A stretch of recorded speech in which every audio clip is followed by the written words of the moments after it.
François, il déroge très rarement de sa route. Il a en tête un projet, il veut le mener à terme, fait que je pense que c'est une de ses plus grandes qualités.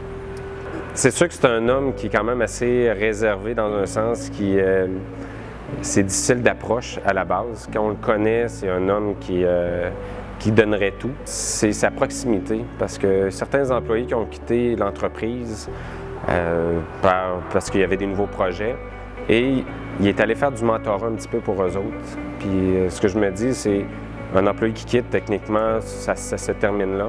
Mais pour certains, il a continué à garder contact, puis ça a aidé certains à pousser leur entreprise par les conseils de François.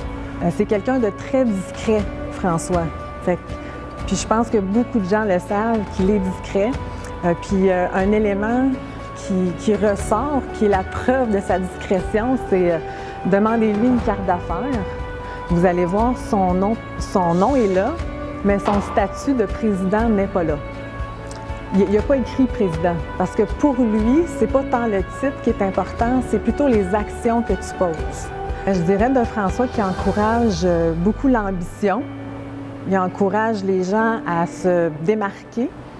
Il ne sait pas, mais il y a ce charisme-là qui fait qu'on a le goût de se dépasser, d'en faire plus, de relever les défis parce qu'il démontre qu'il est fier de nous, qu'il est fier des gens qui l'entourent dans l'entreprise.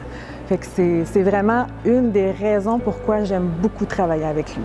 Son dévouement pour sa compagnie, son intégrité, son désir de toujours améliorer ce qu'il y a là, il se donne à 300% pour sa compagnie, pour ses projets.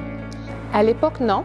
Par contre, ça a toujours été un gars qui a travaillé beaucoup. Même quand on a commencé à sortir ensemble, il y avait 2 jobs en même temps.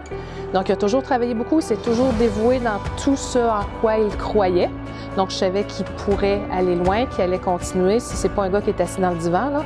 Mais savoir que la compagnie finirait par être à lui, qu'il finirait par grossir autant que ça au niveau de la compagnie, à ce moment-là, début des années 90, on n'aurait jamais pu croire que Normand Nadeau TV, à l'époque, pouvait grossir autant que ça. Donc, moi, j'avais pas de